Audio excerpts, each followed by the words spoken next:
We are joined now by the Chief of Police from the city of Rochester, as Steve Schettenhelm. Steve, thank you for being with us today. Good morning. Thank you. How are you? How are your officers doing? Everybody's doing good here. We're always mindful of everything that's going on with the virus and that, and taking our precautions, and certainly hoping that all our residents are doing that as well. At Governor Whitmer's press conference yesterday, she revealed some points of her proposed police reforms. These include, but are not limited to, banning chokeholds and the blockages of anybody's windpipe, furthering limits on no-knock warrants,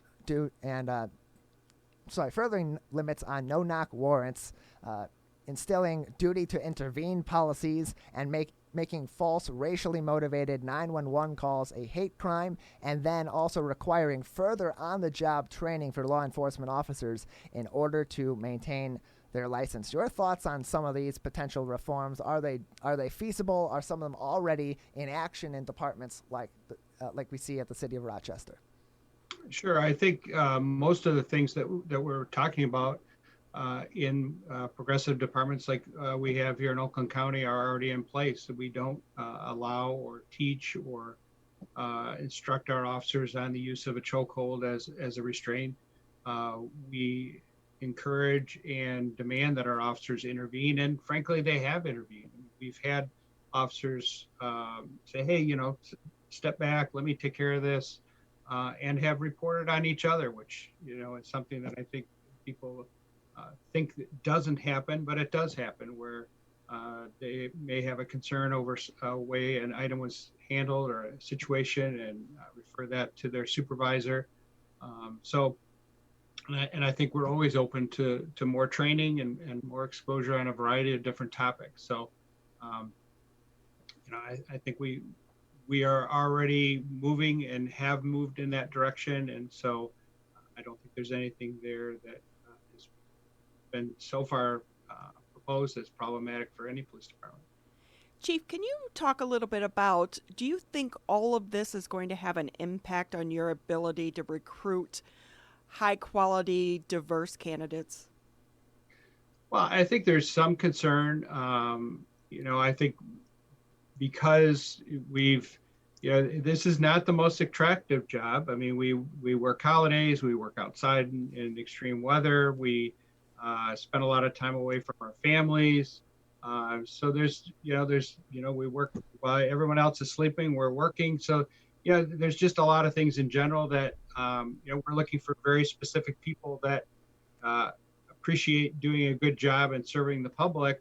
And, some of that other stuff comes along with it. Now you add on a perception that maybe the public is not completely supportive of their police. You talk about defunding the police. And so, those concerns can be problematic for people that are trying to get into this profession. One of the things that we've done with our people and, through the use of our Facebook and other social media is really to make sure that people know that the vast majority of people do appreciate the police department, that they stand behind their officers, support them, understand the challenges of this profession, and that the vast majority of officers all over the country are accepting that challenge and performing their job at a very high professional level. We're being joined right now by Stephen Schettenhelm, the Chief of Police in the city of Rochester, on the Oakland County MegaCast. So you mentioned, Chief, that many of these policies that the governor proposed in her police reforms yesterday at her press conference are already things that are, in some sense, in place in the Rochester Police Department. From what I've heard from other police departments locally that have some similar policies to what the governor proposed, duty to intervene policies, limits on excessive force or on physical force. What are some of those policies maybe that are in place already that the governor has spoken on, that are in place in the city of Rochester? Are they effective policies, and how does your department check in on them to make sure that they're being followed? Well, I think, and we've chatted about this before, one of the things that is reflective of that is that we don't have use of force situations that lend themselves to serious or any injuries for that matter. Our citizens' complaints are very, very rare. When we do get a complaint, it's more of association of, well, I wish the officer was nicer. I wish he had explained this better. If I understood what he was trying to do, things would have gone smoother. But we don't get complaints of when they regards to use of force.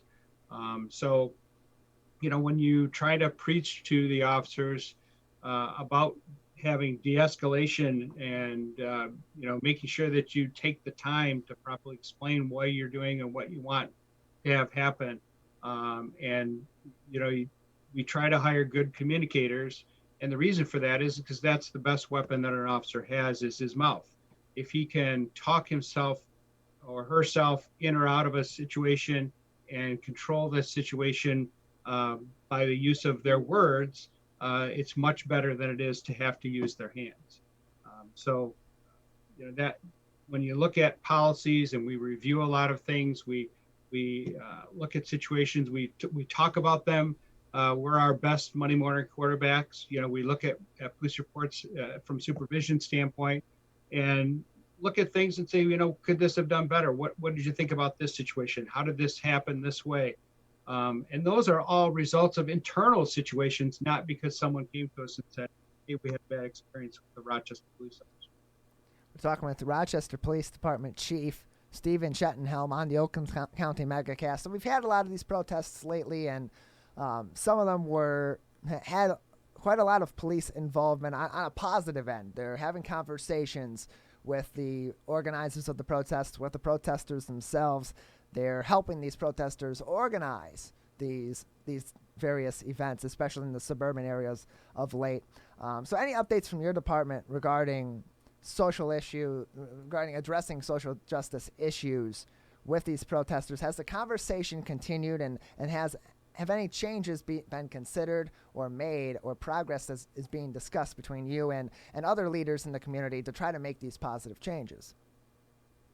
Well, I think, as you point out, we are in a way part of those protests or marches because, frankly, we don't like what has occurred in some locations around the country.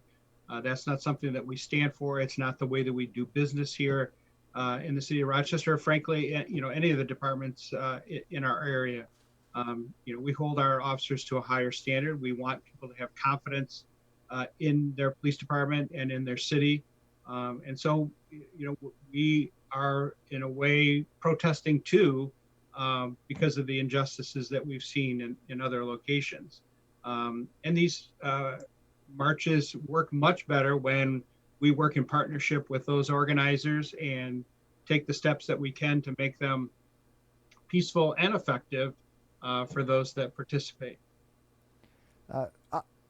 Chief Schettenhelm, we're coming into a holiday weekend. 4th of July is a big weekend for celebrations. People are taking days off of work, and so they're out on the town more often. There are people coming into the city of Rochester that are visiting family, visiting friends, and so on and so forth. There's a lot of potential hazards that come with these celebratory weekends. What are some of those common hazards that law enforcement in your city tends to have to address on these holiday weekends? And what are some ways that residents and visitors of the city of Rochester can help your department and other public safety departments locally prevent those hazards from becoming a problem? Sure. I mean, we do encourage people to have a safe and fun 4th. And, the number of things that come to mind, obviously the virus is a new thing for the 4th this year that we want to make sure that people are continuing to wear their masks, to be aware of social distance, and to be smart. I mean, we don't want the virus to continue, and the best preventions that we have are to keep up with our masks, hand washing, and social distance. You think of those three things, and you're doing a lot to prevent the spread of the virus. Drinking and driving, is certainly an issue over any holiday weekend, and we certainly know that the officers will be out there and will be monitoring traffic for those type of infractions. We also worry about fireworks this time of year. We have the fireworks tents that are sprouted up all over, and we just encourage people to use good judgment if they choose to use fireworks. But to keep in mind that, what goes up comes down, and it must come down on your own property. Also to be aware of the hours from 11 till 11:45 p.m. And also be very cognizant of the fact that not everyone is a lover of fireworks. If you have our pets, young children, and our veterans can all certainly be adversely affected by the use of fireworks. And so, it's a great opportunity to check in with your neighbors, let them know that if you plan to use them, and just to be aware of that, that they could really be traumatized or affected by using fireworks, and especially if they don't know that it's happening. So sometimes that notice, hey, we're going to shoot some off, we're going to do it, during these times, that can certainly be a nice, courteous thing to do in your neighborhood. So, it's just safety first when it comes to the use of fireworks. I will say, Chief, I think if we had an award for the best backdrop, Zoom backdrop, you would win. It's a great shot of your community showing off some of the businesses and the restaurants that you have and for people to enjoy. Have you had a lot of complaints from the public about some of the restaurants and the establishments not following the rules, people not wearing masks or social distancing? Have you had complaints of that nature? There's some, not many. This week is probably the first week that we've had any consequence. We've gone out and spoke to those establishments. I mean, most of the concerns have been with table placement and then perhaps with staff that maybe not always wearing a mask.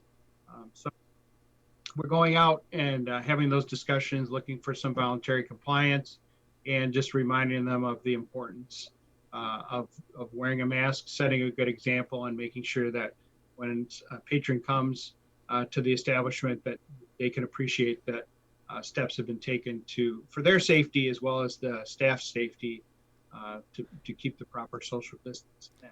And I think the highlight of this is we have to all do our part so that we don't take steps backwards. We're trying to look forward. We're trying to, as we said, stop the curve and to prevent the spread of the virus. And any steps that we don't take to do that can have a detrimental effect not only on the health and welfare of our citizens, but certainly our business bottom line if we have to cut back on capacity or close. So let's say you do have an establishment, you have a conversation, if they continue not to comply, what do they face? Fines, or could they possibly be closed down? What are the repercussions? Well, we would have to, so far we've been very lucky and we have not had to cross that bridge yet. And our businesses have been very receptive and open. We've talked to them all along, and certainly I think, most of the cases have been just forgetfulness, or rather than, deliberate indifference to the executive orders. So that's something that we would have to work with, our prosecutor's office, attorney general's office, health department, and if that got to that point. But as I said, I think our businesses certainly understand the gravity of the situation, and I don't see that to be a problem. Steve, any last comments before we let you go today? Well, I hope everybody enjoys the 4th. It's, the weather looks like it's going to be nice and hot. The sun's going to be out. It's going to be, just all the recipe for a great weekend. And we just hope that everybody does it and has fun and does it in a safe manner and is courteous to your neighbors. So certainly enjoy the 4th. Well, Chief, we thank you very much for being with us today. Thank you. Chief Steve Schettenhelm from the Rochester Police Department with us on the Oakland County MegaCast.